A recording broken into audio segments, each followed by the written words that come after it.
Hello friends, दास्तान जुर्म की कहानी के इस एपिसोड में आप सभी का स्वागत है। कहते हैं कि ज़िंदगी और मौत ऊपर वाले के हाथ में होती है, लेकिन कई बार ऐसा होता है कि साजिश के तहत कोई सामने वाले को मारना चाहता है, मौत के तमाम अलग अलग तरीके इस्तेमाल करता है, लेकिन कमाल देखिए कि वह हर बार उस मौत को मात देकर जिंदा रहता है। और ना सिर्फ जिंदा रहता है बल्कि अगले रोज़ फिर उसी जगह पहुंचता है, गुड मॉर्निंग बोलता है, मुस्कुराता है और फिर अपने काम पर लग जाता है। साल 1920। कहानी अमेरिका के न्यूयॉर्क शहर की है। साल 1920 में अमेरिका में शराब पर पाबंदी लगा दी गई थी और वहाँ पर अल्कोहल उस वक्त मिल नहीं सकता था। शराब की दुकानें और बार सभी बंद हो चुके थे। शराब पर पाबंदी की कुछ वजह रही होगी जिसकी वजह से वहाँ पर उस वक्त पाबंदी लगाई गई थी। जैसे गुजरात, बिहार और एक ज़माने में हरियाणा भी होता था। जिन जिन राज्यों में शराब बंद होती है तो वहाँ फिर शराब की स्मगलिंग शुरू हो जाती है। चोरी छुपे लोग खरीदते हैं और खूब पीते हैं या फिर देसी शराब बनाते हैं। कई बार देसी शराब जहरीली होती है और उससे कई लोगों की मौत भी हो जाती है। तो अमेरिका में जब शराब बंद हुई तो पीने वाले बेचारे सब परेशान थे। इससे अमेरिका की इकोनॉमी भी डामाडोल हो गई थी, क्योंकि शराब से रेवेन्यू बहुत ज़्यादा आता है सरकार के पास। तो लगभग 10-12 साल के बाद अमेरिका ने 1930 या 1932 में शराब बंदी हटा ली थी और फिर से बार गुलजार हो उठे थे और पीने वालों की चांदी हो गई थी। लेकिन अमेरिका में चल रही इस मंदी की वजह से बहुत सारे लोगों की नौकरी चली गई थी। रोजगार पर भी इसका बहुत बुरा असर पड़ा था। इन्हीं में से एक शख्स था जिसका नाम माइक मेलॉय था। माइक मेलॉय एक आयरिश मैन था जो न्यूयॉर्क में रहा करता था। वह एक फायर ब्रिगेड डिपार्टमेंट में काम करता था, लेकिन फिर मंदी की वजह से बहुत सारी छटनी हुई तो उसकी भी छटनी हो गई। वह बेरोजगार हो गया था। उसकी ज़िंदगी में बहुत सारी और परेशानियां थी, तो अब उसने मैखाने का रुख किया और शराब पीना शुरू कर दिया। वो हर रोज़ बेइंतहा शराब पीने लगा था। सुबह से शाम तक पीता रहता था, लेकिन बिल्कुल फिट था, उसे कोई बीमारी नहीं थी। तो एक रोज़ माइक एक बार में जाता है। उस बार के मालिक का नाम था टोनी। टोनी 5 भाई थे और बार चलाते थे। शराबबंदी के बाद उनके बार का धंधा बहुत अच्छा चल रहा था, खूब पैसे कमा रहे थे, लेकिन भाइयों को और भी ज़्यादा पैसे कमाने थे। भाई थोड़ी बुरी सोहबत में भी थे। इस दौरान हुआ ये कि इन सारे भाइयों ने मिलकर एक साजिश रची।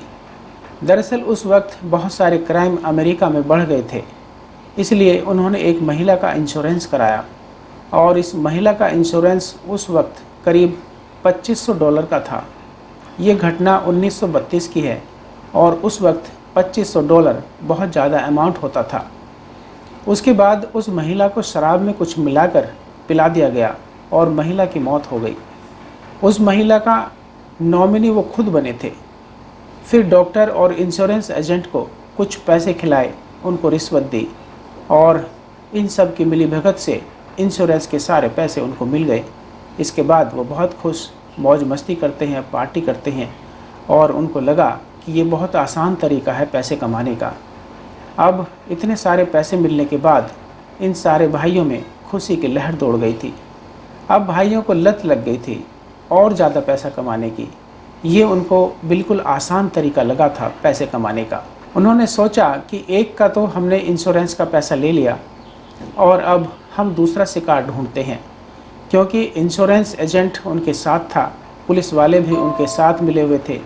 तभी उन्होंने 1932 के एंड में एक और इंश्योरेंस कराया और ये इंश्योरेंस उन्होंने कराया एक ऐसे शख्स के नाम पर जिसका कोई वजूद नहीं था। उसका नाम था माइक मेलॉय। इंश्योरेंस के पेपर में उन्होंने उसका निकनेम मेलॉय रखा था और ये उन्होंने ऐसे ही तुक्के में लिख दिया था उस महिला की तरह, और नॉमिनी खुद बन गए। अब ये नॉमिनी भी बन गए और इंश्योरेंस भी एक आदमी का करा दिया, लेकिन वो बंदा कौन है, कहाँ है, इसका उन्हें अभी तक कोई पता नहीं था। अब ऐसे किसी बंदे की तलाश में लग जाते हैं कि जल्दी से कोई ऐसा बंदा मिले और जिसको हम मुर्दा करार दें और जल्दी से इंश्योरेंस का पैसा मिल जाए, क्योंकि डॉक्टर, पुलिस और इंश्योरेंस एजेंट इनसे मिले हुए थे। कोई मुश्किल तो आनी नहीं थी।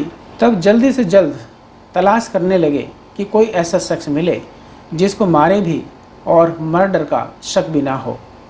इधर उधर ढूंढने के बाद फिर शाम को अपने बार में सब के सब बैठते हैं, पीते हैं, सोचते हैं और मशवरा करते हैं। तभी बार में लोगों के आने जाने के दौरान उन्होंने देखा कि एक शख्स है जो डेली शाम को बार में आता है और सबसे लेट तक पीता है और बेइंतहा पीता है। उसके बाद अगले दिन जैसे ही बार खुलता है वो फिर गुड मॉर्निंग जेंटलमैन करके मुस्कुराता हुआ बार के अंदर दाखिल होता है और फिर पीने लग जाता है। तो उन्होंने उसके बारे में पता करना शुरू किया, उसका पीछा भी किया, तो पता चला कि ये बेघर है, इसका कोई होम नहीं है, घर नहीं है, इसकी कोई नौकरी भी नहीं है और आजकल ये कोई भी काम नहीं करता है। पहले फायर ब्रिगेड में जॉब करता था और अब इसको शराब पीने की लत लग गई है।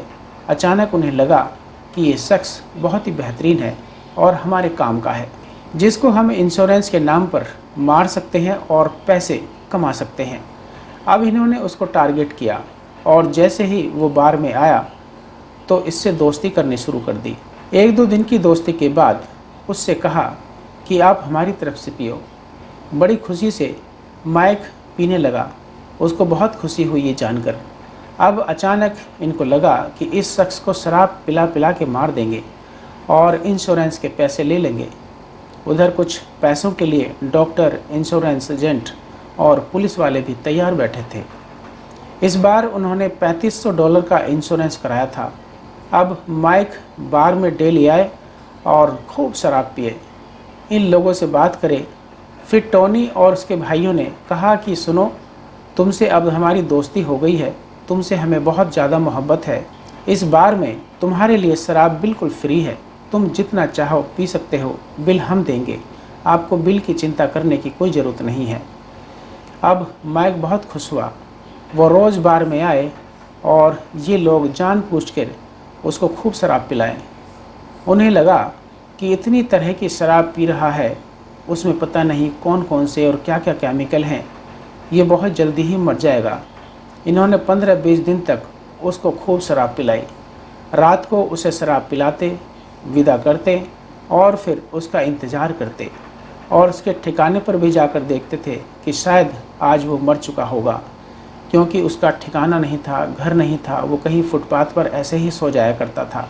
लेकिन अगली सुबह वो सही सलामत अचानक खड़ा हो जाता है और गुड मॉर्निंग बोलता है, हंसता और मुस्कुराता है। इन्होंने उसको अब और ज़्यादा शराब पिलानी शुरू कर दी थी।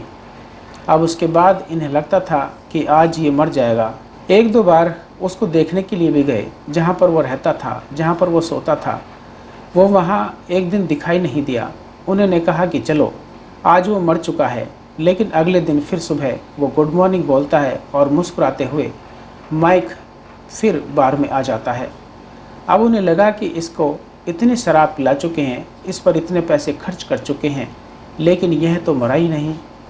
इतने में तो कोई आम आदमी कब का मर चुका होता।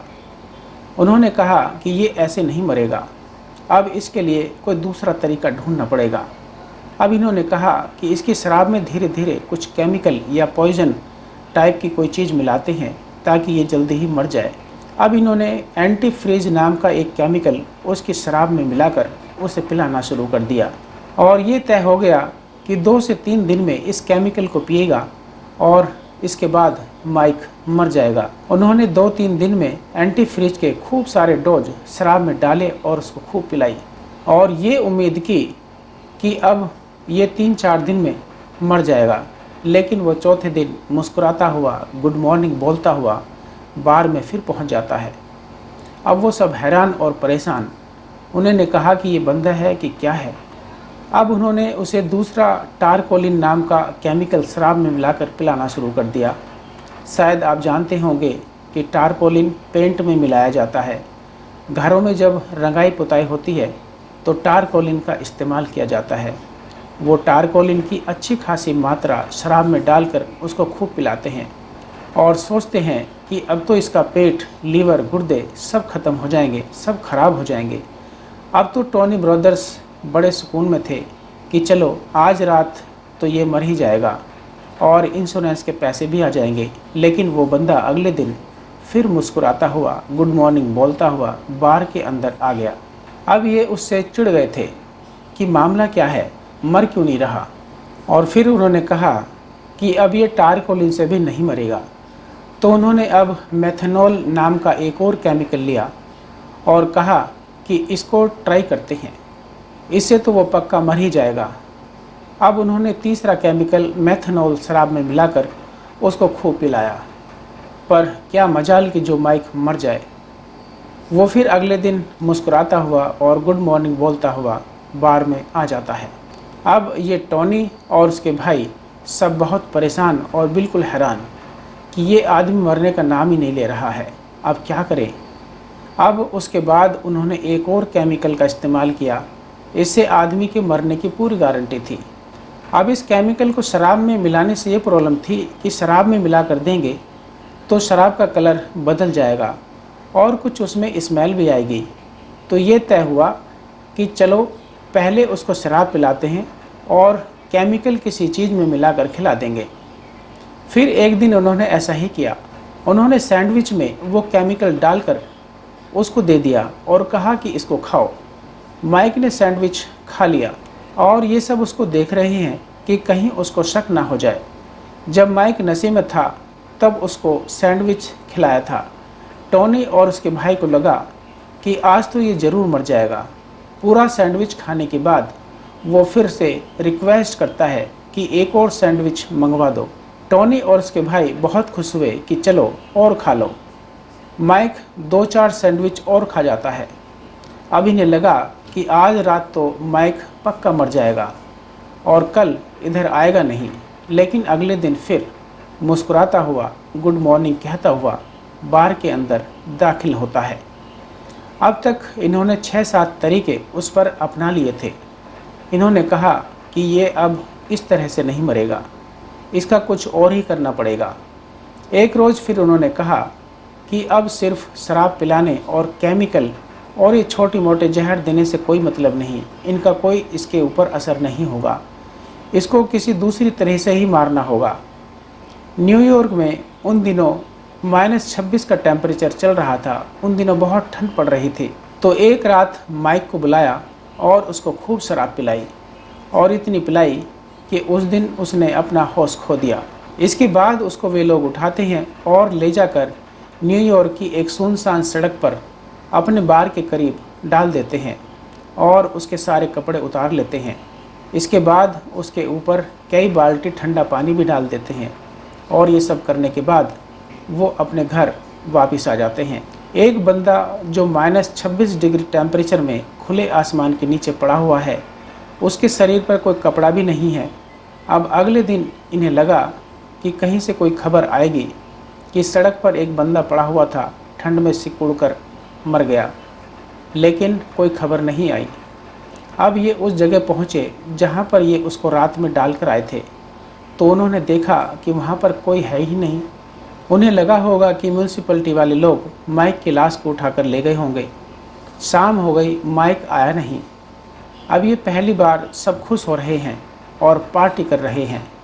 अगले दिन वो नहीं आया, फिर पार्टी कर रहे हैं, मज़े ले रहे हैं। लेकिन अब इंश्योरेंस के पैसे लेने के लिए डेड बॉडी दिखानी पड़ेगी, वरना ये कैसे साबित होगा कि वो मर चुका है। अब इधर टेंशन शुरू हो जाती है। अभी वे इस उधेड़-बुन में लगे हुए थे कि उसकी बॉडी का क्या करें, कहाँ से लाएं, कि तभी चौथे दिन अचानक बार का दरवाज़ा खुलता है और फिर से माइक मुस्कुराते हुए चेहरे के साथ बार के अंदर दाखिल होता है और गुड मॉर्निंग कहते हुए बैठ जाता है। माइक को जिंदा देखकर इन सारे लोगों की हवा ख़राब। वह बार में आकर बैठ जाता है और फिर मजबूरी में उसको शराब पिलानी पड़ती है। लेकिन अब ये पांचों भाई बहुत गुस्से में थे कि इतनी बार मारने की कोशिश कर चुके हैं, लेकिन ये बंदा मरने को तैयार नहीं है। इस बार ये तय हुआ कि बहुत हो गया, इस पर बहुत सारे पैसे खर्च कर दिए, अब फाइनल कुछ करते हैं। तो उन्होंने एक प्लान बनाया और वो ये कि अब इसको खूब पिलाएंगे और ले जाकर सड़क पर खड़ा कर देंगे और हम में से ही कोई एक बंदा आएगा और तेज़ रफ्तार से कार से इसको टक्कर मारेगा और ये फिर उसके बाद मर जाएगा और इस तरह रोड एक्सीडेंट का केस बनेगा। और फिर इन लोगों ने माइक को खूब पिलाई और इसको ले जाकर सड़क के बीच में बैठा दिया। उधर से गाड़ी आई और माइक को टक्कर मारकर गाड़ी चली गई। उसके बाद ये सब लोग चले गए। अब अगले दिन से माइक का आना बार में बंद। 3 हफ्ते गुजर गए लेकिन माइक नहीं आया। अब ये बहुत खुश हुए कि माइक अब मर चुका है। लेकिन वे सब पुलिस से पूछ रहे हैं, एक्सीडेंटल डिपार्टमेंट में पूछ रहे हैं, अखबारों में देख रही हैं, कहीं पर भी माइक की मौत की खबर नहीं थी। सारे डिपार्टमेंट में पूछ लिया लेकिन कोई बॉडी नहीं मिली। 3 हफ्ते गुजर जाने के बाद एक रोज़ अचानक फिर बार का दरवाज़ा खुलता है और मुस्कुराता हुआ माइक हेलो बोलता हुआ बार के अंदर दाखिल हो जाता है। अब इन सब के सब्र की हद पार हो चुकी थी। इन्होंने कहा कि यार इसको 5-6 तरह के जहर दे चुके हैं, केमिकल दे चुके हैं, इसको -26 डिग्री के टेम्परेचर में पूरी रात नंगा लिटाकर और उसके ऊपर बर्फीला पानी डाल चुकी हैं, इसको मोटर कार से टक्कर मार चुके हैं। यह बंदा है कि क्या है, किस चीज़ का बना हुआ है, किस मिट्टी का बना हुआ है। उन्होंने कहा कि ये ऐसे नहीं मरेगा, अब तो इसको मारने का फुल प्रूफ कोई इंतज़ाम करना पड़ेगा। इसके बाद उन्होंने 22 फरवरी 1933 को कहा कि अब सीधे सीधे इसका मर्डर करना होगा। इसके बाद माइक को अपने बार में बुलाया और उसको खूब शराब पिलाई और उसी बार के ऊपर एक कमरे में उसको ले गए। उस कमरे में उन्होंने एक सिलेंडर रखा हुआ था जिसमें कार्बन मोनोऑक्साइड गैस थी। उन्होंने गैस पाइप सीधे उसके मुंह में डाला और तब तक पाइप को ऑन रखा जब तक कि उसने दम नहीं तोड़ दिया। उसके बाद लाश उठाकर फुटपाथ पर डाल दी। उस दिन 20 मिनट में ही सचमुच माइक की मौत हो चुकी थी। ये 9वीं बार माइक को मारने की कोशिश थी। अब तक 8 बार माइक बच गया था। 9वीं कोशिश में आखिरकार माइक की मौत हो गई। लाश बाहर पड़ी हुई थी। डॉक्टर और पुलिस से ये पहले ही सेटिंग कर चुके थे। डॉक्टर ने लिख दिया कि इसकी मौत ज़्यादा शराब पीने से और निमोनिया की वजह से हुई है। और उसके बाद इन सभी टोनी और उसके भाई ने ले जाकर कब्रिस्तान में इसको दफना दिया। उधर पुलिस ने भी अपनी नॉर्मल रिपोर्ट दे दी। अब ये सारे बहुत खुश थे। इसके बाद ये लोग उसकी मौत का सर्टिफिकेट लेकर इंश्योरेंस एजेंट के पास पहुंच जाते हैं। इंश्योरेंस एजेंट भी इनसे मिला हुआ था, इसलिए सारी चीज़ें क्लियर हो जाती हैं। अब $3500 टोनी और उनके भाइयों के खाते में आ गए क्योंकि माइक के नॉमिनी ये सब थे। 1933 में $3500 एक बहुत बड़ा अमाउंट था। अभी तक इस घटना के बारे में किसी को कुछ मालूम नहीं था। सब ठीक चल रहा था। थोड़ा वक्त बीता। अब यहाँ वक्त करवट बदलता है। टोनी और उसके भाई दूसरों के साथ खेल खेल चुके थे। अब उनकी बारी थी। 22 फरवरी 1933 को माइक की मौत हुई थी और 1933 के आखिर तक इन सारे भाइयों ने सारे पैसे उड़ा दिए थे जो इनको इंश्योरेंस में मिले थे। अब 1934 आ गया था। 1934 के जनवरी में ही ये सारे भाई आपस में लड़ने लगते हैं। दरअसल इंश्योरेंस के पैसों में इन लोगों ने कुछ घपले किए थे, इसलिए जब आपस में लड़ पड़े तो लड़ाई के दौरान एक दूसरे के ऊपर हाथापाई हो गई। इन सब में आपस में मारपीट हो गई। उसमें टोनी भी था जो बार का मालिक था, बाकी उसके सारे भाई थे। तो इस लड़ाई के दौरान बार में ही बैठा कोई शख्स इनकी लड़ाई के बीच में कुछ कहने लगता है, कुछ बोल पड़ता है। अब ये सारे भाई अपनी लड़ाई भूलकर उस शख्स पर टूट पड़ते हैं और गलती से उस शख्स की जान चली जाती है, उस शख्स की मौत हो जाती है। वो उसी वक्त मर जाता है। मर्डर का केस इनके ऊपर बनता है। पुलिस आई, पुलिस ने इस सब को उठाया और पूछताछ की। टोनी को भी उठाया और जब टोनी से पूछताछ की तो पुलिस इन्वेस्टिगेशन में पता चला कि इस सारी लड़ाई की जड़ एक इंश्योरेंस से मिला पैसा था, जिसमें बेवजह एक दूसरा मासूम आदमी मारा गया। अब पुलिस ने उस पहलू से इस केस की जांच की कि कौन सा इंश्योरेंस, कैसा इंश्योरेंस, जिसके लिए झगड़ा कर रहे थे। जब इंश्योरेंस की इन्वेस्टिगेशन शुरू की तो पता चला कि माइक एक आयरिशमैन था जो यहाँ पर रहता था और मौत भी उसी की हुई थी। अब सवाल ये था कि माइक का नॉमिनी इन पांचों भाइयों में से कोई कैसे हो सकता है। ये लोग माइक के कोई फैमिली मेम्बर तो थे नहीं और न ही रिश्तेदार थे। इसके बाद पुलिस ने माइक का डेथ सर्टिफिकेट निकाला और कब्र से माइक की लाश निकलवाई गई। दोबारा पोस्टमार्टम हुआ तो पता चला कि माइक की मौत नेचुरल नहीं थी। कार्बन मोनोऑक्साइड के जरिए माइक को मारा गया था, उसका मर्डर किया गया था। पोस्टमार्टम रिपोर्ट के बाद इंश्योरेंस एजेंट से भी पूछताछ हुई। जब सारी पूछताछ हुई तो उसके बाद इनमें से एक बंदा टूट गया और वो सरकारी गवाह बनने को तैयार हो गया। उसने कहा कि मैं आपको सब कुछ सच बताता हूँ। फिर उसने पूरा सच बताया कि कैसे कैसे हम लोगों ने मिलकर माइक के नाम पर एक इंश्योरेंस कराया था और फिर हमने उसको 8 बार मारने की कोशिश की। तब 9वीं बार में बड़ी मुश्किल से जाकर ये कहीं मरा। तो ये उसी के इंश्योरेंस के पैसे थे जिसके लिए लड़ाई हुई थी। अब जब ये सारी सच्चाई सामने आई तो उस महिला का भी केस खुला जिसके नाम पर इन्होंने इंश्योरेंस किया था और उसके मरने पर इंश्योरेंस के पैसे ले लिए थे। अदालत में इन सभी दोषियों पर मुकदमा चला और इसके बाद 7 जून 1934 को 5 में से एक को सरकारी गवाह बन गया था, उसको जेल की सज़ा हुई और बाकी 4 को सजाए मौत दी गई। और उस वक्त न्यूयॉर्क में सजाए मौत बिजली की कुर्सी पर इलेक्ट्रिक के जरिए मौत दी जाती थी। तो 7 जून 1934 को 3 लोगों को एक साथ बिजली की कुर्सी पर बैठाया गया और उनको मार दिया गया और एक को 5 जुलाई 1934 को कुर्सी पर बैठाया और बिजली की कुर्सी पर बैठाकर उसको झटके दिए गए और मार दिया गया। उसके बाद जब ये कहानी मीडिया के सामने आई तो माइक को मारने के अपनाए गए तरीके डिटेल में पब्लिश होना शुरू हुए। तब माइक को बहुत सारे नाम दिए गए थे और आज भी ये कहानी वहाँ लोग याद रखते हैं। एक नाम दिया गया आयरन माइक, क्योंकि उसको जो भी खिलाया गया वो सब हजम हो गया। पता नहीं माइक का पेट कैसा था, या वो पूरा स्टील का था कि ना उसके ऊपर पॉइजन काम कर रहा था, ना उसके ऊपर गाड़ी से हिट करना काम आ रहा था, ना उसके ऊपर -26 डिग्री में बर्फीला मौसम काम कर रहा था। दिया गया था रास्पुटिन द ब्रॉन्ज।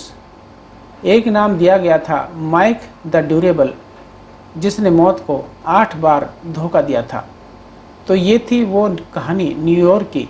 और इसलिए जैसा शुरू में कहा था कि कई बार किस्मत भी ऐसी होती है कि आप मारने की लाख कोशिश कर लो, लेकिन ऊपर बचाने के लिए बैठा हुआ है तो वो बचाता रहता है। लेकिन शायद पूरी दुनिया में ऐसी कोई मिसाल नहीं होगी जहां एक इंश्योरेंस के पैसे के लिए 5 लोग साजिश करके एक शख्स को लगातार मार रहे हैं पर वो मर ही नहीं रहा है। तो ये थी सच्ची और हैरान कर देने वाली आज की कहानी। इस घटना को सुनाने का मकसद किसी का दिल दुखाना या किसी को परेशान करना बिल्कुल नहीं है, बल्कि आपको जागरूक और सचेत करना है। दास्तान जुर्म भी बाकी है। हम जल्दी फिर लौटेंगे एक और नई कहानी के साथ। तब तक आप अपना और अपनों का ख्याल रखें। हमारी ये कहानी आपको पसंद आई हो तो चैनल को सब्सक्राइब करें, वीडियो को लाइक और शेयर करें। नीचे कमेंट बॉक्स में अपनी राय और सुझाव ज़रूर दें। बहुत बहुत धन्यवाद।